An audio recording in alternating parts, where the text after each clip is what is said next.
Okay. It's Monday. My printer is out of ink.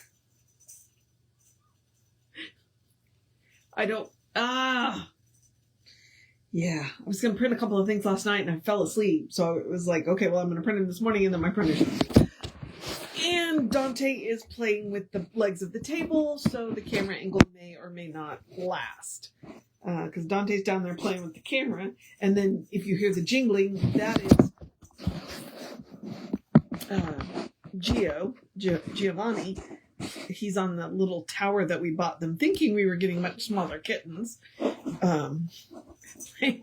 He's in the scoop playing with the ball that hangs off the second layer.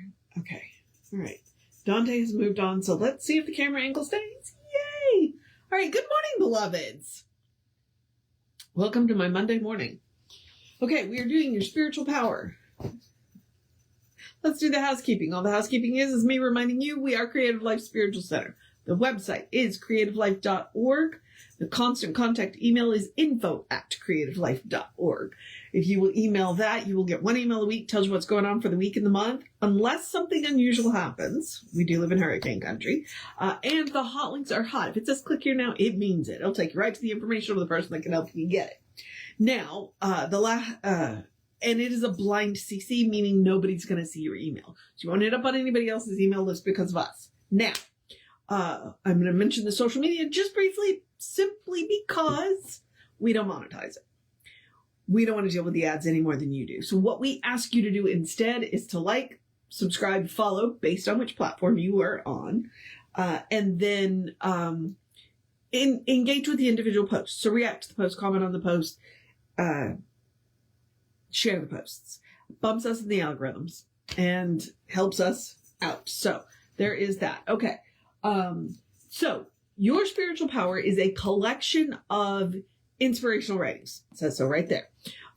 Some of them are rare. Some of them, they're kind of hard to find. Others of them, you can find them in other places. Like right now we're doing your invisible power. I've read these essays before. So they're either in Living the Science of Mind or the Science of Mind textbook, or maybe both. But I don't know because I've read both of the books recently. So, yeah. So now is the whole of your invisible power in there? No, but we are doing God, your personal self. And I clearly remember reading the God and Company article. So I was like, recently, these sound vaguely familiar. The titles are more familiar than what's in them. But I've read a lot of Ernest Holmes. So that would be why. And so we are starting, if you've got this particular edition, we are on page 58, and we are going to do the little section that says that friend that is within you. So let's get going. That light is bright, but I also charged it, so that probably helped. Okay, that friend that is within you. You have a friend within you who is closer than your shadow.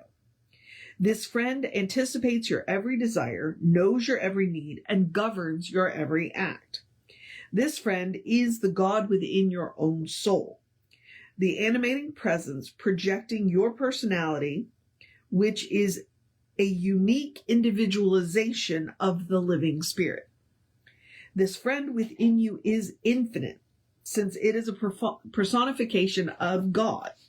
It is not limited by previous experiences which you may have had, by present conditions, nor passing situations. One of my favorite sayings from Ernest Holmes' principle is not bound by precedent. So that is what he's talking about here. It's like, it doesn't matter what experiences you've had. It doesn't matter what conditions are currently present. It doesn't matter what the situation is.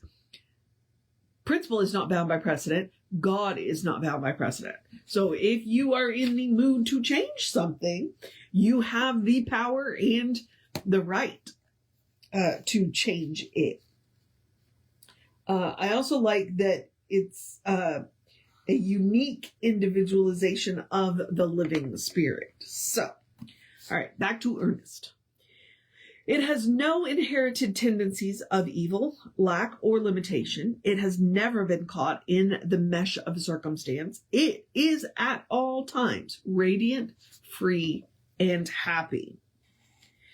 all of which are qualities of God, all of which are qualities of you. So you have at your disposal the ability to be radiant, free, and happy. It does require you to choose that, though. All right. To your intellect, this invisible friend may seem to be someone else, not your real self, but such is not the case. Some have believed that this friend within you is a mediator between you and the creative spirit. Others have believed it to be the reincarnation or the rebirth of your previous self, while still others have sincerely believed it to be some disincarnate soul.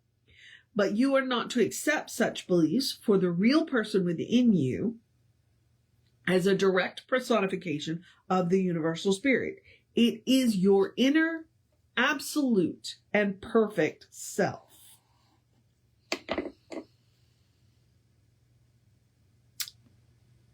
It kind of like when we talk about Swami, he talks about the 5 bodies, the material body. This is not really who you are. It's the vehicle that allows you to interact with this plane. The bliss body, that's who you really are. So that's God's idea of you. So the friend within you is different from all other persons, yet it is united with all. There is some part of you which reaches into the nature of others, thus irresistibly drawing them to you and drawing you to them, binding all together in one complete unity. Right now, you are one with all persons, all places, all events. The friend within you lives in a state of poise. It is above fear. It is beyond hurt. It is sufficient unto itself.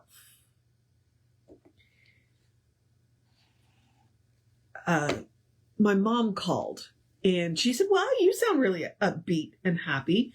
And apparently my brother sounded really upbeat and happy. And both of us are introverts. It's like we like, being on our own. So that's what it is sufficient unto itself. Your real self is sufficient unto itself. We want to be with other people. We like other people, but we also like to be by ourselves. It is sufficient unto itself. You are sufficient unto yourself. That perfect part of you, that whole part of you is, okay? The friend within you is constantly looking after your well-being. It always wishes you to be happy, to be well, to be radiant. Being the very fountain of your life, this friend is a luminous presence, ever more emerging from pure spirit, ever more expanding your consciousness. It is the high counselor, the eternal guide. It is your intellect, the essence of understanding, the nicety of its calculations, the appreciation of its temperament. There can be no greater unity than exists between you and this inner friend. It spreads a table before you in the wilderness of human thought. Its cup of joy runneth over. It laughs at disaster, triumphs over human failure, and mocks the grave. When this present experience shall be rolled up like a scroll, it will pass on to new and greater experiences, but today it is here. Trust it. Then, today, and you may trust it for all of the tomorrows yet to come.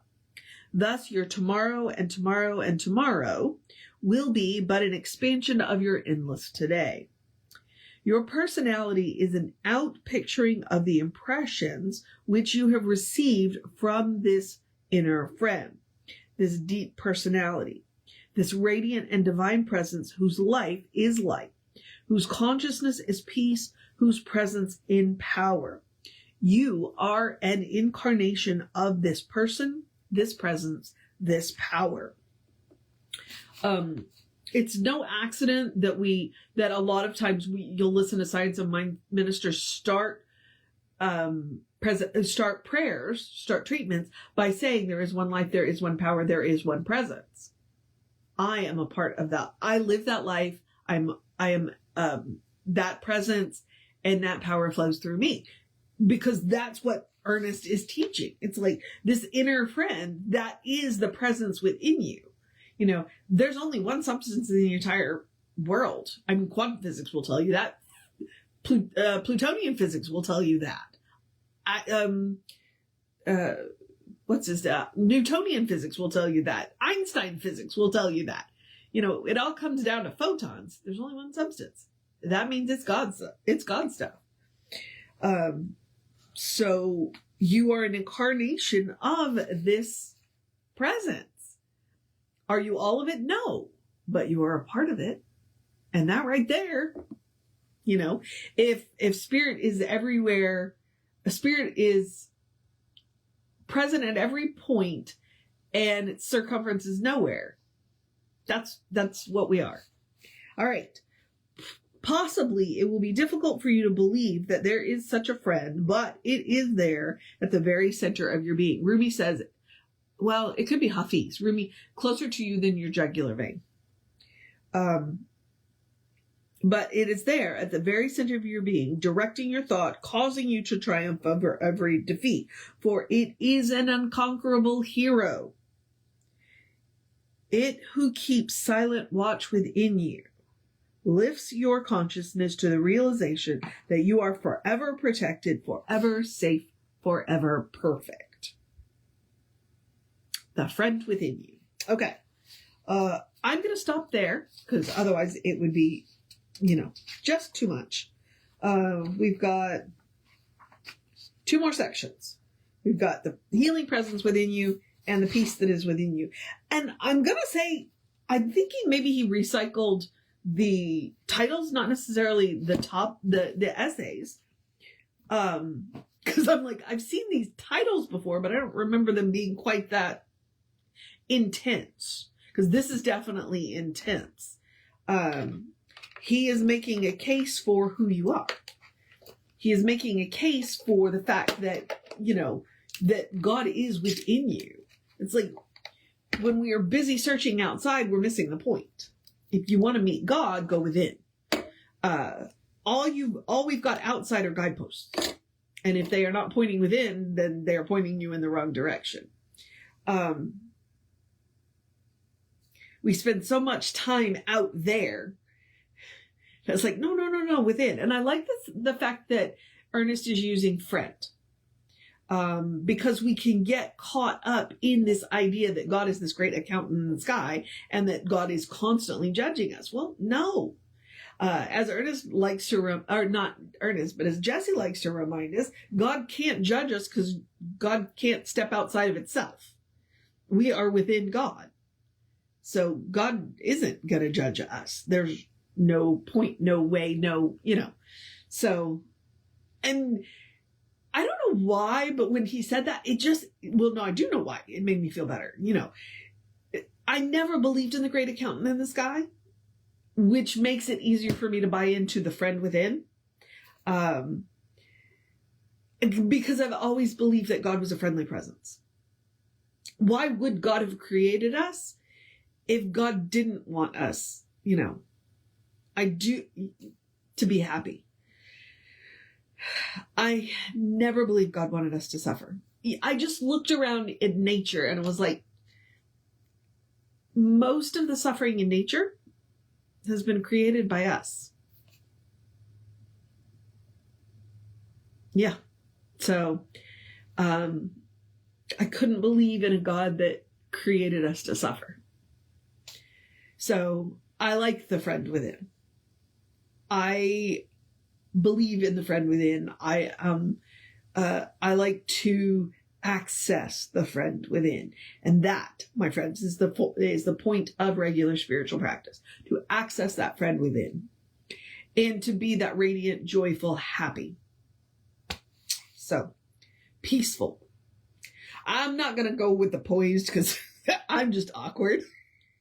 But, you know, if the friend within is poised, yeah, I mean, maybe a little bit of it will rub off. Otherwise, I'm just going to continue to be the radiant, joyful, peaceful, happy, awkward, you know, personification that I am. So, all right, thus endeth the lesson. which is just a weird thing for me to say, and I don't know where it came from. So, but I think it's funny, so I like it. But thus endeth the lesson. So now I'm going to encourage you to have a great day, a wondrous day, a fantastic day, a magical day, an enchanted day, a wonderful day, an awesome day, an amazing day, a take care of yourself day, a let's get this week going day, a let's take care of business day, a you got this day, a drink plenty of water day, a be aware of the weather day. It's a little cooler, but it's still hot here. So I'm going to stay out of the sun between 10 and 2, which is easy for me because I work from 10 to 6. So I can stay out of the sun from 10 to 2. Do something for yourself day, a cuddle your fur babies day. That is every day. I'm going to say that every day. Cuddle your fur babies day. Tell somebody you love them day. Look in the mirror and tell yourself you love yourself day. A know who you are day. A good day. And if that is too much pressure, because occasionally it is, simply have a day. Simply have a day. You are enough just as you are. You are a beloved expression of the divine. I do truly believe that. I do. With everything that I am, I believe that. You are a brilliant light, a divine spark, spirit in motion, God in action, a beautiful masterpiece, and a work in progress at the same time, at your own pace. That's my favorite part of that sentence. Or that statement, I guess I should say. And as Reverend Jesse likes to call us, you are a godling. So explore the truth of your being. Get to know who the divine knows you to be. Because the divine knows you to be good. And from there, anything is possible. All right, beloved. Reverend David should be on around 5 p.m. with you. I'll be back with you around 9-ish tomorrow. We will continue on. We've got 2 more sections, and then we'll move on to the next chapter in Your Invisible Power. So take care of yourself. Know that you are loved, and I will see you next time.